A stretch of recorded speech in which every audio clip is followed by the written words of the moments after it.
On today's story session, a tale about a family that is torn apart by a goat who is a dirty liar. This is The Little Magic Table, The Golden Donkey, and The Club in the Sack. My name is Zach Stewart, and these are the ShadowBear Story Sessions.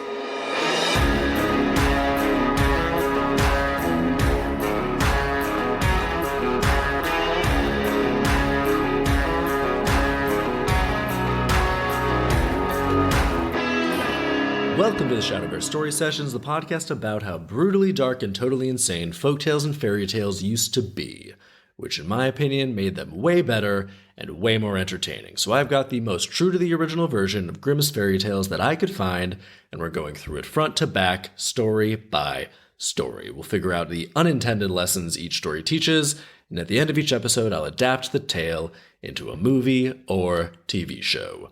So let's get right to it with today's tale titled The Little Magic Table, The Golden Donkey, and The Club in the Sack.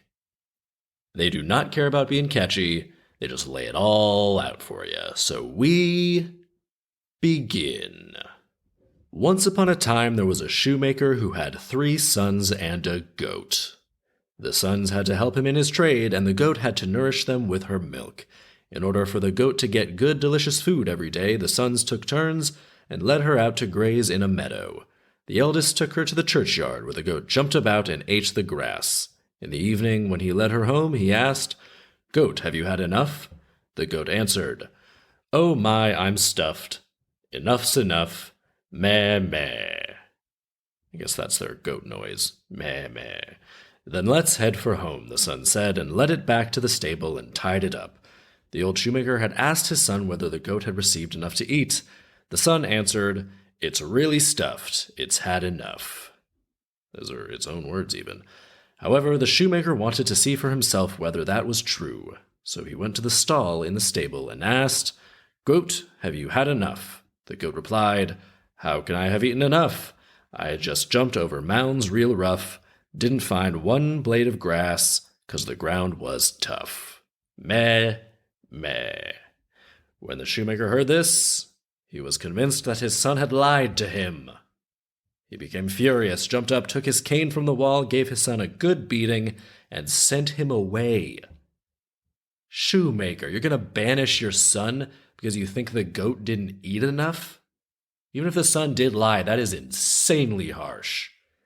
And the goat said that they couldn't find grass. Even if the son lied, not finding grass wouldn't have been the son's fault. So shouldn't the shoemaker have just asked, Where did you take the goat? Just go from there? It's a huge overreaction, shoemaker. Chill out, shoemaker. Make some shoes. We continue. The next day, the second son had to take the goat to a meadow and led it to the very best grass, which the goat completely devoured. In the evening, he asked the goat, "Goat, have you had enough?" "Oh my, I'm stuffed. Enough's enough. Meh, meh." "Then let's head home," and he took the goat to the stable and told the old man that the goat was full. Once again the father went to the stable and asked, "Goat, have you had enough?" "How can I have eaten enough? I just jumped over mounds real rough, didn't find one blade of grass, 'cause the ground was tough. Meh, meh." The shoemaker became angry, and also gave a good beating to his second son, and chased him from the house. Okay, so this shoemaker is fully prepared to lose 2 sons over a single goat not eating enough.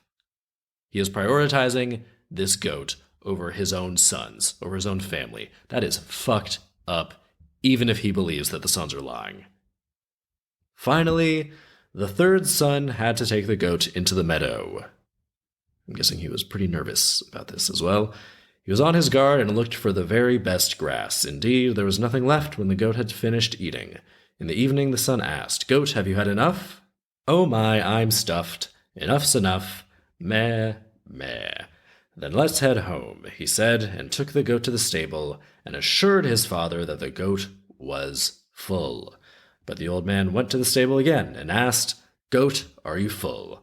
"How can I have eaten enough? I just jumped over mounds real rough, didn't find one blade of grass, 'cause the ground was tough. Meh, meh." Maybe the goat just likes these particular sayings. Maybe it's just like a fun song that the goat is saying, And it's not actually a lie at all. It's a goat. It probably doesn't know how to say that many things. So after the father gave his third son a good beating, he chased him from the house. All right, so even if he thinks they're lying, at this point, I'd just be more concerned about why the goat couldn't find grass for 3 days in a row than I would be about the sons lying about it. This guy's priorities all messed up. Now, the shoemaker wanted to take the goat out by himself, so he tied it with a rope and led it to the middle of the best grass on the meadow, where the goat ate the grass the entire day. In the evening, the shoemaker asked, "Goat, have you had enough?" "Oh my, I'm stuffed. Enough's enough. Enough's enough. Meh, meh. Well, let's head for home." And he led the goat to the stable. When he tied her up in the stall, he asked once again, "Goat, have you had enough?" Now the goat answered him as usual. "How can I have eaten enough? I just jumped over mounds real rough. Didn't find one blade of grass, 'cause the ground was tough. Meh, meh." When the shoemaker heard this, he realized that he had driven his 3 sons away, even though they had been innocent. Yeah, you were real quick to judgment on that, shoemaker. Consequently, he became so angry with the nasty goat that he fetched his razor and shaved the goat's head until it was bald, and gave it a good whipping. Wait, so he shaved the goat's head? How is that a punishment? Is it to make the goat's head cold? Is it just to make the goat look stupid? Can the goat even comprehend this as a punishment? Maybe that's what the whipping was for. He finished shaving his head, looked at the goat, and thought, well, the goat doesn't really seem to mind having a shaved head. Just better whip him, just to make sure it's clear that I'm not happy about this. Still, it's not cool to whip a goat, buddy. It's just a goat. It's always hungry, right? Isn't that a thing with goats? Maybe it's just dumb. Maybe it's a dumb goat. I doubt the lying was malicious or even intentional. Don't whip the poor animal. Can't blame an animal for lying. Doesn't know any better. So far, the only bad guy here is the shoemaker. The dickhead. We continue. In the meantime, the eldest son had apprenticed himself to a carpenter, and when he finished his apprenticeship and wanted to begin his travels, the carpenter gave him a little magic table and told him that he only had to say, "Little table, be covered," and it would be covered by a white tablecloth, and on it would be a silver plate with a silver knife and fork, a crystal glass filled with red wine, and all over the most beautiful dishes of food. The carpenter is giving him this infinitely valuable magic table just for finishing his apprenticeship? That seems like too nice of a gift. He'll literally never go hungry again. This gift is incredible, and he's getting it just for finishing his job training. I gotta be honest, eldest son, I think this carpenter is super in love with you and is just trying to get you to stay. We continue. Upon receiving this gift, he set out into the world. Oh, carpenter's probably very sad now that his love is gone. And wherever he was, in a field, in the forest, or in a tavern, whenever he set his table down and said, "Little table, be covered," he would then have the most splendid meal. One day he entered an inn where many guests had already gathered. They asked him whether he wanted to eat with them. He answered, "No, but you should all eat with me." Oh, come on, eldest son, don't be stupid. You can't be flaunting a valuable magic table. People are starving left and right back then. It's olden times. You're just asking for trouble here. Upon saying this, he set down his little table in the room and said, "Little table, be covered." And suddenly it stood there, covered with the most sumptuous food, and when a dish became empty, a new one appeared immediately in its place, and all the guests were marvelously treated. The innkeeper, however, thought, if you had such a table, you'd be a rich man. And that evening, as the carpenter was fast asleep and had put his little table in a corner... What? Just gonna put it in a corner? Buddy, you just left this infinitely valuable table in the corner. You're not even keeping an eye on it. Not even getting your own room so you can keep it behind a locked door. This guy is an idiot. I'm sure the innkeeper was not the only one thinking, hey, I should try and steal that table. The innkeeper fetched another one that looked just like it and replaced the genuine one with it. Early the next morning, The good fellow got up, lifted the little table onto his back, and didn't notice that it was the wrong one. He went home and said to his father, "Don't worry about anything anymore or concern yourself. I have a little magic table, and we can now live in luxury for the rest of our days." His father was delighted to hear this and invited all their relatives to their home.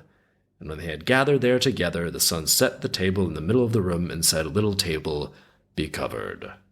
He invited everyone they know. He didn't demonstrate it to the dad first. They're really raising the stakes and setting up for failure here. Also, why did the first son return home? He was thrown out. Did his father send word that he figured out the goat is a liar and apologize and invite them all back or something? And I glossed over that, why he's even coming back. There should at least be a scene where the father's like, "Hey, so sorry about trusting a goat over you. That was pretty not cool of me, wasn't it? Anyway, welcome back. That goat sucks, huh?" We continue. But the little table remained as empty as it had been, and the son realized that he had been duped and was ashamed of himself, while the relatives left without drinking and eating. Father and son had to resume their useful work. The second son had gone to a miller, and when he had finished his apprenticeship, the miller gave him the donkey Bricklebrit as a gift. Whenever one said Bricklebrit to this donkey, it would begin to spew gold coins from the front and the behind. And the behind? That would look fucking insane. You just say Bricklebrit, and this donkey starts vomiting and shitting gold coins like a horrifying fountain. I'm gonna be honest, I would steer clear of the coins coming out from the back end. Or at least put a basin of water or something behind the donkey so the coins fall into the water and you can wash them off. Yeah, I guess it'd be worth it. I'm not above that. After he departed, the young man reached the same tavern where his brother's little table had been stolen from him. He let himself be treated like a prince, and when he was given the bill, he went to the donkey in the stable and said, "Bricklebrit." All at once, he had more gold coins than he needed. It's kind of inconvenient that the donkey's name is also the word that makes it starts vomiting and pooping coins. You'd kind of want two different words there. You'd want one name that you could just use to refer to the donkey in normal conversation, and then you'd want the code word that would activate the gold pooping. When you just have one that's both, you're just going to be referring to your donkey and all of a sudden it's going to explode with gold. Inconvenient. There should be a workaround here. All at once he had more gold coins than he needed. However, the innkeeper had observed this, and during the night he got up, untied the golden donkey, and replaced it with his animal. So in the morning the miller's apprentice left with the wrong donkey, and didn't realize that he had been deceived. When he returned home to his father, he also declared, "Enjoy life! I have the donkey Bricklebrit, and you can have as much gold as you wish." It's a great way to enter a room. Just shout, "Enjoy life!" I mean, this would necessitate some further explanation, because saying, "I have the donkey Bricklebrit, and you can have as much gold as you wish," it's gonna invite further questioning. And also, I'm sure after he said the word Bricklebrit, they heard a donkey freak out and start painfully erupting in gold from outside. Probably sounded quite uncomfortable. So once again, his father invited all their relatives, and a large white cloth was spread out in the middle of the room. Did they learn nothing from last time? Test it out first once. And also, they should have known that it wasn't the donkey Bricklebrit, because they wouldn't have heard it start erupting gold when he said the name before. That should have been a giveaway. Come on, guys. Then the donkey was brought from the stable and set onto the cloth. The miller said Bricklebrit, but it was in vain. Not a single gold coin appeared. Immediately the son realized that he had been duped. He was ashamed of himself and began to practice his trade to support himself. Why aren't they going back to the inn and being like, "You stole my fucking donkey and I'm taking it back"? Because it'd be really easy to catch him out, because you can just go to the stables and say Bricklebrit and see which donkey starts exploding gold out of its ass and face. I mean, you've lost a magic table and donkey, each of which that would set you up for life.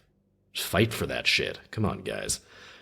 The third son had gone to a turner, who gave him a sack with a club in it as a gift when the young man was ready to go off on his travels.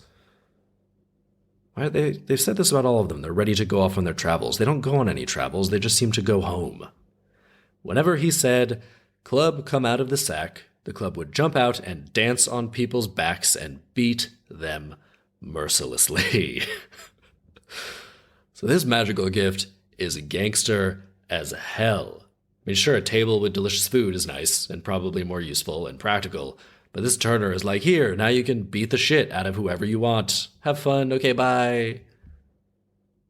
And now, the young turner had heard that his brothers had lost their treasures at an inn. Therefore, he went to the same inn and said that his brothers had brought with them a little magic table and the donkey Bricklebrit, but what he was carrying in his sack was much more precious and worth much more. The innkeeper was curious and thought that all good things come in threes, and wanted to steal this treasure during the night. But the turner had placed the sack under his pillow, and when the innkeeper came and tried to pull it out, the young man said, "Club, come out of the sack." All at once, the club jumped out of the sack and danced with the innkeeper, and beat him so mercilessly that he readily promised to return the little magic table and the donkey Bricklebrit. Once he received them, the youngest son set out for home and brought everything to his father and lived with him and his brothers in happiness and joy. As for the goat, she had run off to a foxhole. And when the fox came home and looked into his cave, he saw a pair of large fiery eyes glaring at him. He became so frightened that he ran away and encountered the bear, who said, "Brother Fox, why are you making such a face?" Okay, this has taken a weird turn. Why are we following this fox? Also, this goat is just destroying lives and terrorizing everyone it comes into contact with. This goat is cursed. Get rid of this cursed fucking goat, guys. We continue. A gruesome beast is sitting in my cave with terrifying fiery eyes. "Well, then I'll drive it out for you," the bear said, and went to the cave. However, when he arrived at the cave and saw the fiery eyes, he too was struck by fear and ran off. Now a bee came flying by and asked, "Why are you looking so pale, bear?" "A gruesome beast is sitting in the fox's cave, and we can't chase it away." Then the bee said, "I'm nothing but a tiny creature, and you don't give me the attention that I deserve, but perhaps I can help you." Okay, I'm sensing some passive-aggressive insecurity from this bee right here. So the bee flew into the foxhole and stung the goat on its smooth-shaven head, so that she jumped up screaming meh meh and ran away. And to this day, nobody knows whatever happened to the goat. The end. That's how it ends? I like how whoever came up with this felt like they couldn't end it with the father and sons just being happy. They were like, no, we need to see this goat pay. Fuck this goat. So they do this elaborate foxhole epilogue. And now we know that they added the shaved head bit just so that the goat could get stung by that passive-aggressive bee. All right. I actually love this story. I also like that the father and sons basically have all the tools necessary to start a mafia empire here. They've got money from Bricklebrit, the gold-shitting donkey, fancy meals over which they can intimidate people, and a sentient club to beat people into doing whatever they want. I mean, they need a cooler phrase to get the club out, though.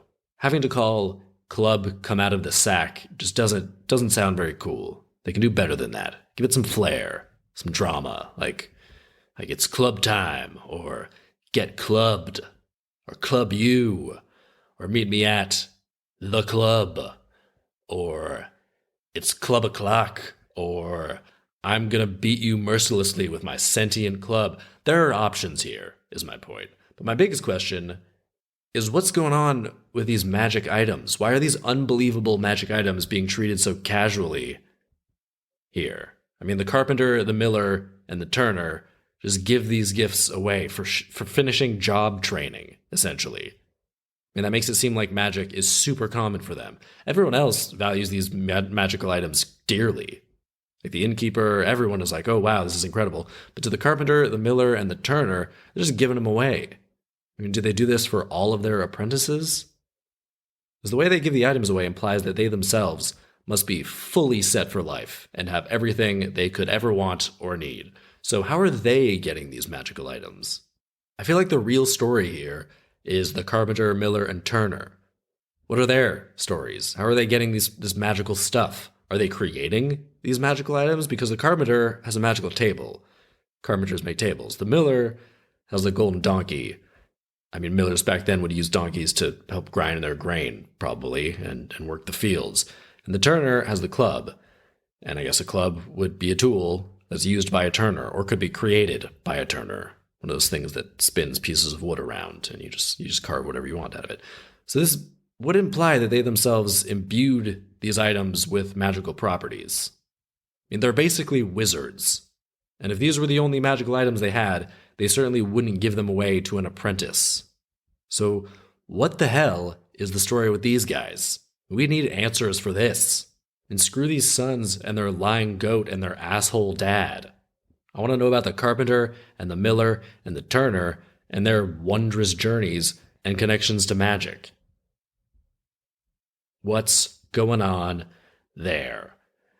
Okay, what are the lessons here? I mean, there's not much of an arc or really big lessons here, but to be honest, I don't mind that. The father does realize that he shouldn't have reacted like he did and chosen to believe a goat over all of his sons. I mean, after the third son did the same thing, you'd think the father would be like, there's something going on here, because all of my sons can't be just liars. But no, he's like, you're all liars, get out of here. It's just me and you now, goat. I'm glad I sent away all my children. I definitely handled that great. So I think the first lesson might be, don't take everything at face value because your goat might be confused or lying to you. Don't take things at face value and understand there might be more going on under the surface, I guess. That's a good lesson. But what's the deeper lesson? That goats are either stupid or liars? I don't know. But regardless, don't trust goats. I like how many of these stories, I'm just taking the lesson, don't trust this particular animal. Don't trust cats. Don't trust goats. To be honest, though, don't trust animals. They don't have any sense of morality. They're just animals. So don't trust them. Be nice to them. But maybe don't make any big family decisions or throw people out of your house or make any life choices based on how an animal is acting or responding to you. I don't know. Don't trust animals. Also, take care of items that are valuable or important to you. Keep an eye on your shit. If you got a magic table or a donkey that shits gold. Yeah, keep an eye on that shit. Those are the lessons here. Now, there is a part 2 to this, as there sometimes is, or an alternate version. It's much shorter. But let's get into that, see what's going on there. Sometimes these alternate versions are illuminating, or shine a light on something, or have a different element to them than the first one. So let's get into it. We begin yet again. A tailor had 3 sons whom he wanted to send off into the world one after the other. They were supposed to learn an honest living. Since he didn't want them to leave empty-handed, each was to receive a pancake and a penny. Well, that's not super helpful, but it's a nice symbolic gesture, I guess. The eldest son set out and encountered a little man who lived in a nutshell. However, he was enormously rich and said to the tailor's son, "If you look after my herd on the mountain and will protect it, you'll receive a good gift from me. However, you must beware of the house at the foot of the mountain. There are a lot of merry things going on there. You can always hear music and shouting and dancing. If you enter that house, then you can forget about working for me." The tailor's son agreed, drove the herd up the mountain, looked after it diligently, and all was kept far away from the house. However, one time on a Sunday, he heard how much fun people were having inside, and he thought, one time won't hurt. So he went inside, danced, and was delighted. But when he went outside again, it was night, and the entire herd had disappeared. So he went to his master with a heavy heart, and confessed to him what he had done. The man in the nutshell was immensely angry. However, since the young man had served him so diligently, and since he had confessed his mistake openly, he gave him a magic table as a gift. Well, that is super generous right there. This guy literally did the one thing you told him not to do and lost your entire herd, and he still gives him a magic table. I mean, this guy must have really liked the eldest son. It does specify that he's super rich, so maybe it's not a huge deal to him that he lost his entire herd. He can just get some more animals. But you do have to wonder why this super rich guy is living in a literal nutshell. He's definitely an eccentric millionaire sort of character. The tailor's son was deeply grateful and set out on the way home to his father. Along the way, he stopped at an inn and asked the innkeeper to give him a special room. He told him that he didn't need any food and locked himself in the room. The innkeeper wondered what the strange guest was doing in the room, so he sneaked upstairs and looked through the keyhole. All at once he saw how the stranger set a small table down in front of him and said, "Little table, cover yourself," and as soon as he said that, the best food and drink appeared before him. The innkeeper thought that the little table would be better in his hands, so in the night, when the stranger was fast asleep, he fetched the magic table and replaced it with another that looked the same. Well, I like that in this one, the son is actually smarter about keeping the table secret, because it seems more realistic that he'd be more protective about not letting people know.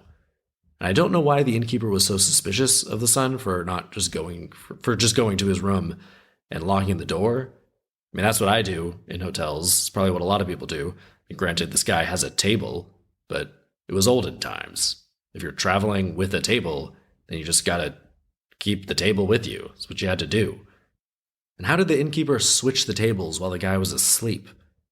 It'd be really hard to unlock the door, and it's an old-timey lock, so it's probably pretty loud and clanky, and then bring a whole table into the room, take the magic table out, and lock the door again. Moving furniture is loud as hell. His eldest son must be a really heavy sleeper. We continue. In the morning, the tailor's son departed and didn't notice that he had been deceived. When he returned home, he told his father about his good fortune, and the old man was happy and wanted to test the miraculous table right away. But even when his son spoke the words, "Little table, cover yourself," a few times, it was to no avail. The little table remained empty, and the young man realized that he had been robbed. And this part is also more realistic. In the first one, they don't even test the table and immediately invite all of their friends and relatives. If someone shows up with a magic table and says that it can supply itself with abundant, delicious food, your first reaction is going to be, "What? That's insane. Show me right now." It's not going to be, "Cool, invite all of our friends and relatives. Then we'll try it out." No, you want to see that shit. Now the second son received his pancake and a penny and went into the world to do better things. He's a little judgmental about the first guy. He too came upon the man in the nutshell and served him faithfully a long time. But he let himself be led astray. He's not doing better things, he's just doing the same thing. He went into the house, had fun, danced, and lost the herd. So he had to take his leave, but the man gave him a donkey. Whenever he said to the animal, "Rattle and shake yourself, spew gold from behind and from the front," gold rained from all sides. Man, that is a very long, rambling mouthful of a phrase right there. Bricklebrit is way catchier. The second son set out for home with a great pleasure, but he stopped at the inn, and the innkeeper replaced the donkey with a common one, and when the young man returned home and wanted to make his father rich, it was all over, and his good fortune was ruined. So in this version, it's the same guy in a nutshell that they're all working for. But it still does seem odd that he gives incredible gifts to people who, objectively speaking, failed at the job he gave them and disobeyed his one and only order. I mean, you'd think the first brother would be like, if you work for Nutshell Guy, don't go into that awesome party house. But in reality, it's more like, when you're tired of working for the Nutshell Guy, just go have an awesome time in that party house and just, as a fun goodbye party, and you're good. the nutshell guy will give you an unfathomably great gift, and you can come back and be set for life. However, you would expect the first brother to be like, don't stay at that inn, because the innkeeper is an asshole. Because it does say that the brother realized he'd been robbed. They know this, but no words of warning of any kind from the first brother. Finally, the third son was equipped with a pancake and a penny and went into the world, and he promised to do better. He served the man in the nutshell faithfully, and in order to prevent himself from entering the dangerous house, and it doesn't seem that dangerous, it's just like a fun house for people having a good time, he stuffed his ears with cotton, and when the year of service had been completed, he delivered the entire herd to the man, and not one animal was missing. Then the little man said, I must give you a special reward. Here is a satchel. There's a club in it, and as soon as you say, Club, get out of the satchel, it will jump out and cause people a great deal of pain. Okay, well, he did do a better job at the herding of the animals, so clearly they did give him advice in that department. But this gift isn't any more special than the others. And personally, I think the donkey that shits gold is probably the best gift, because you can do anything with that money. You can pay people to be your security guards instead of having a sentient club. Anyway, we continue. The third son set out for home and stopped by the inn and saw the innkeeper who had taken his brother's gifts. He threw his satchel on the table and spoke about his brothers. One of them had a little magic table, and the other a golden donkey. Oh, that's quite good, but it's nothing compared to what I have in this satchel. It's the most valuable thing in the world. The innkeeper became curious and hoped to get this treasure as well. When night came, the third son laid himself down in the straw, and he placed the satchel beneath his head. The innkeeper stayed awake and waited until he thought that the third son was fast asleep. Then he went and fetched another satchel, and wanted to pull out the satchel from under the young man's head. So he's literally trying to swap out satchels from under this guy's head as he's asleep? That is super bold. Also, really stupid. He should just stab the guy while he's pretending to be asleep. There's no way he could swap out satchels while this guy is asleep from underneath his head. Seriously, try swapping out someone's pillow while they're sleeping on it. See how that goes. Best case scenario, this guy wakes up and now you're in the middle of a fight.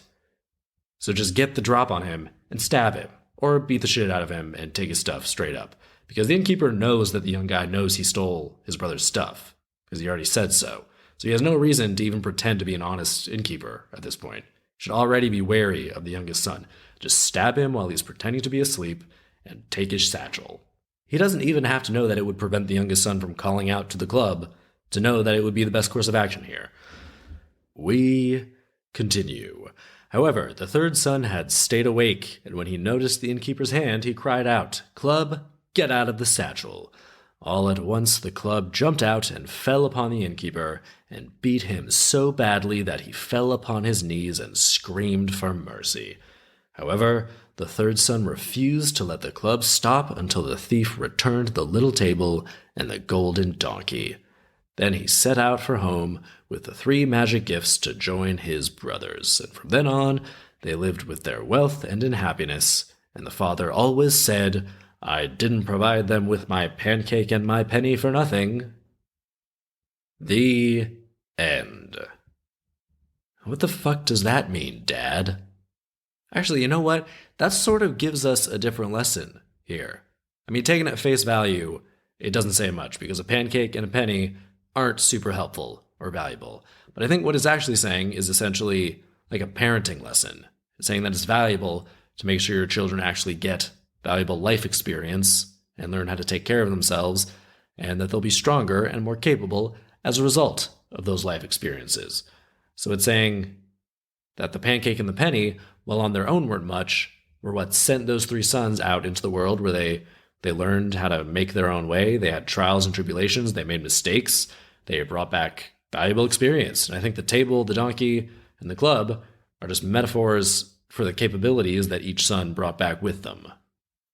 And that doesn't line up perfectly, because the story implies that if the third son hadn't gotten the table and the donkey back, then they would have been, worse off, been lost forever. But they still had their skills. And it just made the story itself more suspenseful and interesting. I don't think it detracts from the story at all or invalidates the metaphor.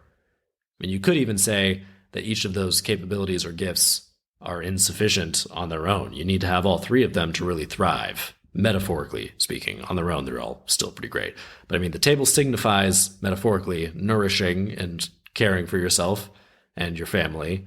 And the donkey signifies the ability to accrue wealth, to expand your circumstances and move up in the world.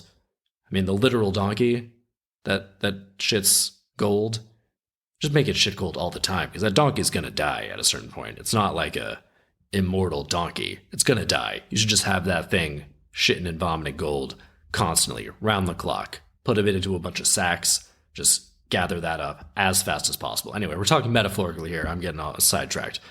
I just really like thinking about this donkey.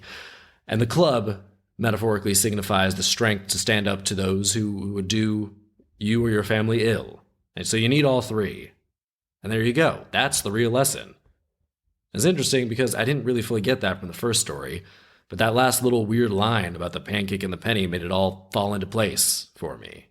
But that just could be my interpretation, or which is what I choose. How do I choose to interpret it?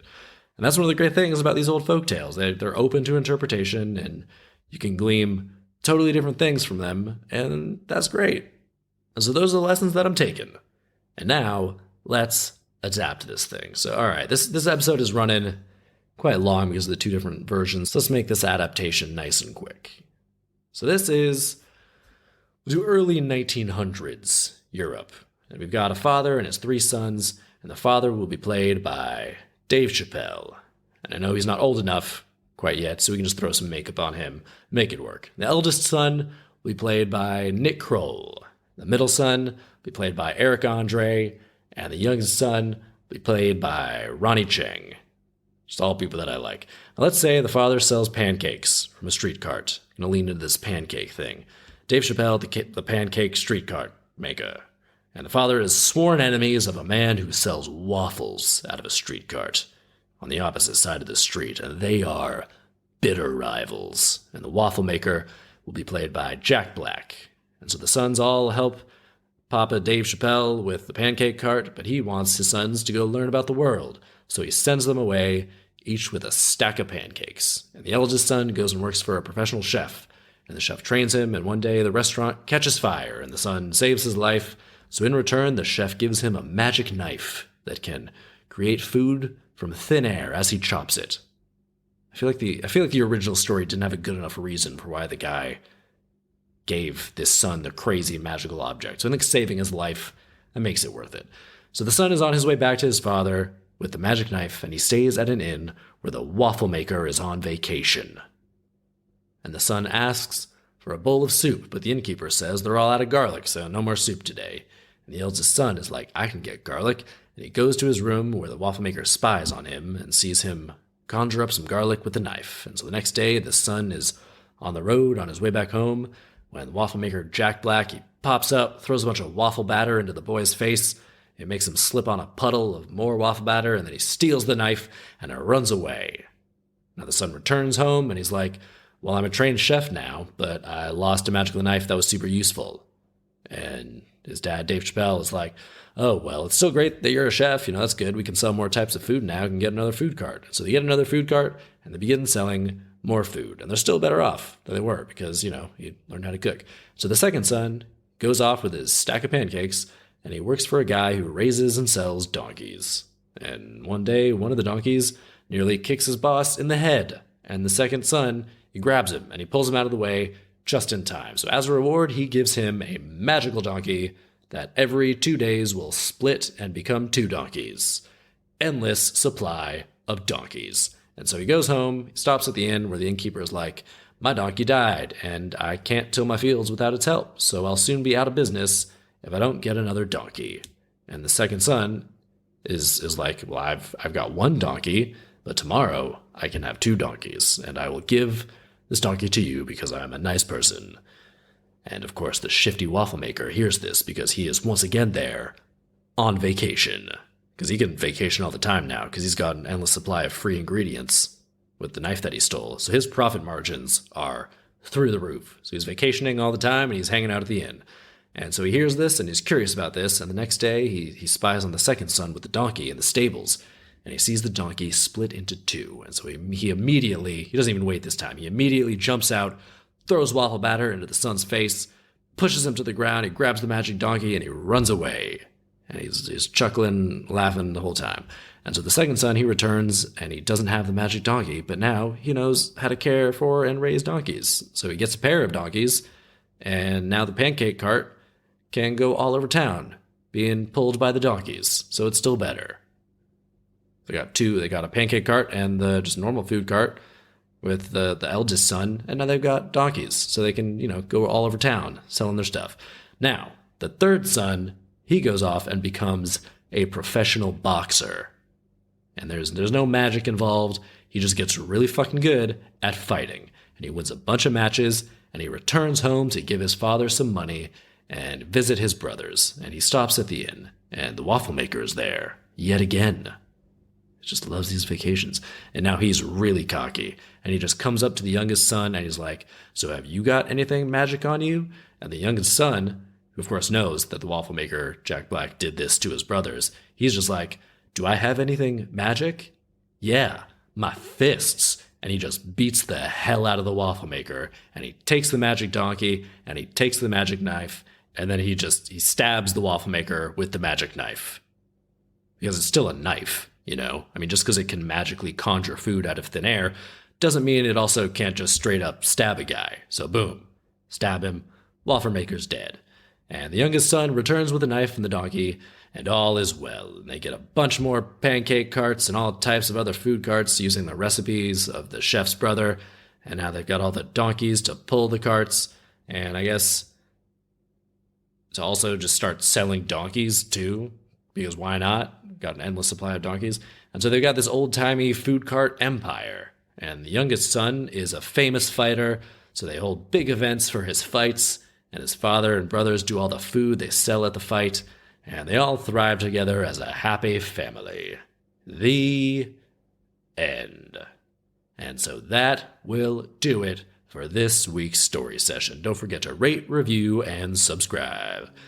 Come on back next week for a story titled The Tablecloth, the Knapsack, the Cannon Hat, and the Horn. Man, old-timey titles really did not care at all about being catchy. They're just all description. To be honest, I'm more intrigued because of that. I mean, this last one could have just been titled something like A Tale of Three Sons. But it's actually way better to just make the title a list of the crazy shit that's in the story that you're about to get involved with. I mean, personally, I'm most interested in finding out what the hell a cannon hat is, what that's all about, what that's going to lead to, and coming back next week to find out. My name is Zach Stewart, and these are the ShadowBear Story Sessions.